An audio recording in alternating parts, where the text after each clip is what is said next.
Good morning. It is Friday, November 14th. I'm Whitney Turner. Thank you for joining us for Catch Up Quick, WVLT's daily fastcast, airing 10:30 in the morning, Mondays through Fridays. Well, now that the government is back open, people who receive SNAP are getting some money loaded into their accounts, but some worry it's not enough. The Tennessee Department of Human Services says they're following guidance from the U.S. Department of Agriculture, Food and Nutrition to give out 65% of benefits for the month. Julie Wallen, who relies on SNAP, says she only got $16 instead of her normal $95 for the month. She says she feels like seniors who rely on SNAP benefits can be easily overlooked in the community. I don't hear anyone talking about senior citizens and senior citizens that live alone and maybe don't have transportation. How do they get to the grocery store? How do they get to the food bank? Second Harvest Food Bank says they are trying to help everyone in the community. They say they have a senior outreach program that operates in all 18 counties that they cover in East Tennessee. Right now, you can log into your SNAP account to check on payments and when you can expect to see them moving forward. With the federal government now back open, more services are becoming available again. Sevier County leaders say they've requested a reimbursement for helping keep the Smokies open during the shutdown. The Great Smoky Mountains National Park is fully reopened now that the shutdown's over, but local and state partners worked together to fund park operations while the government was closed. Is our county's juvenile center safe or not? That's a question Knox County leaders are answering this morning. It all comes after the former interim director resigned earlier this week. He says the center is not safe for the kids, but other county officials, including a juvenile judge, disagree. Here's our Jared Austin. Fixing problems at our juvenile center is more of a marathon than a sprint. We're excited about the direction that we have going at this facility. We're pleased with the command staff that we have in place, and we think good things are happening. A question getting several people's attention, though, is the juvenile center safe for the kids and teens inside? It comes as former interim director Brian Bivens resigned from the role after about 4 months, partly because he feels it isn't safe. Knox County's chief operating officer says otherwise. We are in good shape today. In fact, we are in infinitely better shape than we were when we started this process July 1st. Knox County's juvenile judge says he's even heard from some of the kids about good treatment. There's that quiet moment where you're sitting in a room with a 14-year-old and you say, are they taking good care of you back there? And so far the answer's been yes, and that's what I'm interested in. So where is Brian Bivens coming from? Knox County Commissioner Andy Fox would like to find out, even throwing the idea of giving Bivens a subpoena to explain himself. I'd like to hear his side of the story, and he may feel constrained about giving his side of the story, but I want to hear his side of the story. While all this is going on, county leaders made it clear work still needs to be done. They need to update security in the camera system. More staff needs to be hired, but that could take a while since the county doesn't have the money yet. The COO says all these problems stem from old leadership, Richard Bean, and an old oversight board. It was a self-perpetuating, self-contained board that operated with absolutely no outside oversight.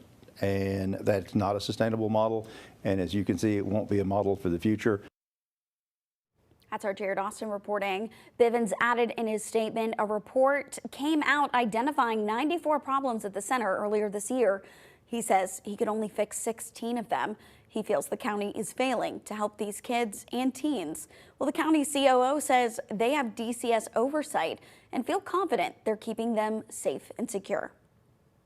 A New Jersey man is now the first death to be linked to alpha-gal syndrome. We've been talking about alpha-gal syndrome. It's a red meat allergy caused by a tick bite.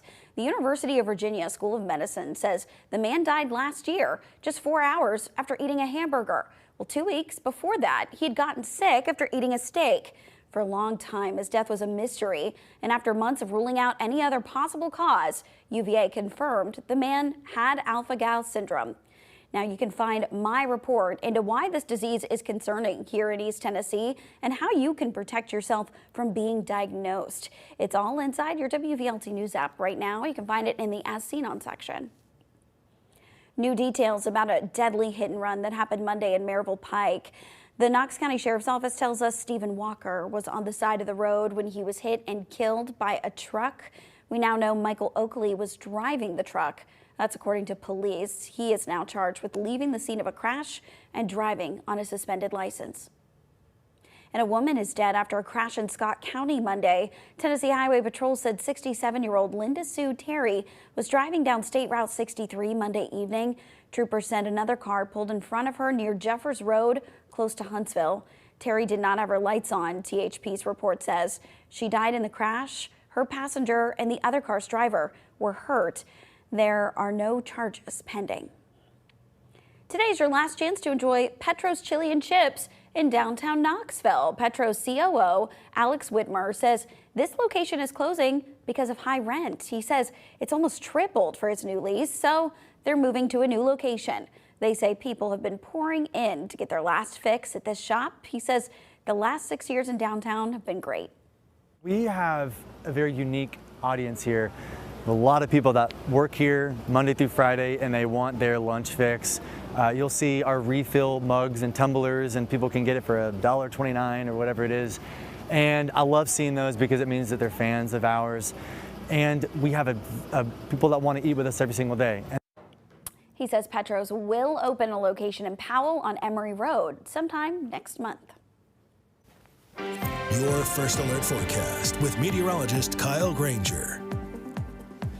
Got the camera turned around looking at Ober Mountain and the slopes. Looks like they're getting ready to go out and do some grooming of the slopes, but nonetheless want to remind you, tubing opens tomorrow. You can head out to Ober Mountain and enjoy all of that winter that Mother Nature blanketed the mountain earlier this week. Looking at temperatures, 48 in Jacksboro right now, 48 for Knoxville, Lenoir City, 56 in Tellico Plains, Morristown's at 52, Sneedville at 49. Radar and cloud track is clear across much of East Tennessee. The rest of the region pretty much the same. Few passing clouds, not out of the question. And your First Alert forecast for the rest of the day shows us that on this Friday out at the playground, we're in the 50s for the 11 o'clock hour. Sunshine continues to beam down, 67. So those sleeves, maybe that jacket that the kids had playing when they went out, they might want to pull it out of the way. You're putting it all right back on as we go into the evening hours, though. So 55 in Knoxville to 52, La Follette for the 11 o'clock hour. How about Sevierville checking in the 60s for the afternoon as well at the 4 o'clock hour? Let me take you down to where you live. We're looking at 68 for Etowah to 66 Loudon, Kingston, 67 in Lenoir City, 65 for Crossville to 66 Deer Lodge, Oneida, 67 for Stearns, 68 Barberville, 66 Middlesboro to 64 in Tazewell, and then back into the Smokies, 68 for Sevierville to 67 in Newport. High school football games. I don't want you to think it's going to be like 19, 20 degrees tonight, but I think it will be chilly enough. You may want to throw maybe just a little light blanket or something over you because you sit out there for 3 and 4 hours and it could get quite cold for you at 55 degrees. Maybe hot chocolate will keep you warm. Get the jacket as well. 48 for the start of the day tomorrow, so a warmer start. Should not have as much widespread frost, if any at all, tomorrow. Your weekend forecast out at the game. Your IMALVOL forecast presented by Food City shows us that kickoff is close to 70 with sunshine. Clouds are building through the game, but don't let that fool you. I don't think we have to worry about anything, but it might cause you to put on a couple of sleeves as we drop back to 64 by the time the game comes to a close. How about golfing on Sunday? So we have a disturbance that rolls through overnight Saturday into Sunday, drops a few raindrops for some, so it's wet at the golf course at 8 a.m. Sun pops out a little bit at noon, giving us that sunshine, drying things out. We're up to 64. And 4 o'clock hour, of course, not quite as much. Maybe you're playing the back 9 instead of the entire 18 if you're teeing off at 4 o'clock in the afternoon. Looking at your Monday, 61. A few raindrops will be with us, and that increases as we go into our Tuesday to more scattered rain opportunities and in the mid-60s through midweek. Kyle, thanks so much. WVLT is proud to be your official station of the Vols, and it's homecoming week at the University of Tennessee. This year's theme is Torchbearers and Trailblazers, honoring the icons and people who have been ingrained into the fabric of the UT community. And today is the annual homecoming parade and Little Vol Walk. This year's Grand Marshal is UT grad and NASA astronaut Barry Butch Wilmore. It starts at 4 o'clock on Volunteer Boulevard. It's free to attend. It's all caps off Tennessee's matchup against New Mexico State tomorrow. Kickoff is at 4:15 inside Neyland. And you're going to hear from Butch Wilmore live tomorrow on Volunteer Game Day with Mike Heath Schuler, and Brittany Tarwater. You'll also hear an exclusive interview with quarterback Joey Aguilar. It's at 2 o'clock tomorrow on the Tennessee Valley Sports Network. And the Lady Vols basketball team picking up a win number 3 last night inside Food City Center. They beat Belmont 68-58. The Bruins led by 2 at the start of the fourth quarter. The Vols outscore them 22-9 from there. Talasia Cooper leads the way with 22 points. Up next for the Lady Vols, a trip to Murfreesboro to take on MTSU. That's coming up Thursday night at 7:30. And tonight, Lady Vols soccer team starts its run in the NCAA tournament. Tennessee is a number 3 seed hosting North Carolina. The Lady Vols beat the Tar Heels in the season opener. And tonight's game starts at 6 at Regal Soccer Stadium on UT's campus. Tickets are $15 for adults, $10 for kids. And check this out, Tennessee Athletics announced 9 members of its 2026 Hall of Fame class. The class highlighted by Chris Lofton, whose number 5 is already retired by men's basketball. Former Tennessee head baseball coach Rod Delmonico and former UT head softball coach Ralph Weekley. He retired in 2021. So here's a look at the complete list. You can take a closer look inside your WVLT News app and on our website. The class will be honored on April 10th and 11th. A big congratulations to all the inductees. We do have an update to share with you about the king of East Tennessee sports, our friend Rick Russo. His wife Pam tells us his kidney surgery was a success. They had to take out his last remaining kidney since his cancer is back. The day after his surgery, though, he's getting a big congratulations for something different. He's being honored for his coverage of high school sports in East Tennessee. Rick was named the AF Bridges Contributor of the Year for Athletic District 2. The award is given out by the state every year to those who set the standard, highlighting the great things with high school athletics in the state. Rick was nominated by his peers. The award is named after AF Bridges, the TSSAA's first executive director. And he was a man that was known for his integrity and just best practices that really set the foundation for what we do today. And so in honor of Mr. Bridges, we have tried to recognize individuals across the state who have really excelled in their respective areas. And like with Mr. Russo, the Contributor Award, you know, someone who has captured athletics and who has really highlighted the great things that are happening in this East Tennessee area for a number of years. We are going to be sure to keep you updated on Rick's health as he continues with the next steps. Rick will need dialysis until he can get a kidney donor for a transplant, but his immediate goal is to be back at work in 4 weeks. We hope that too. We'll keep you updated on Rick's journey. Seven Island State Birding Park is getting nearly $8 million to put toward a major expansion. It's a grant from the Tennessee Heritage Conservation Trust Fund. The expansion will add 146 acres of new space, including 4 islands and 22,000 feet of shoreline. The expansions will also add a 400-foot bridge to the park that goes over the French Broad River.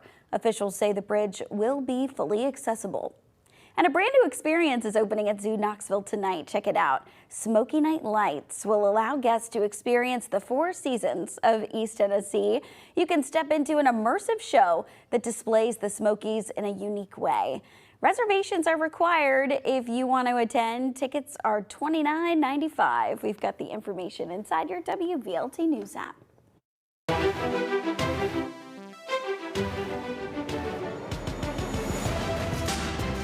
We the People, celebrating 250 years of America. Sponsored by Garza Law Firm.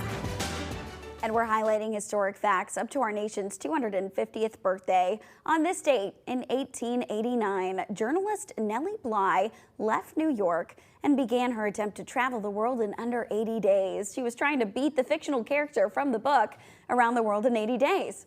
Well, she wrote of her travels for the New York world, traveling by ships, trains, and carriages. She made her way back to New York in 72 days.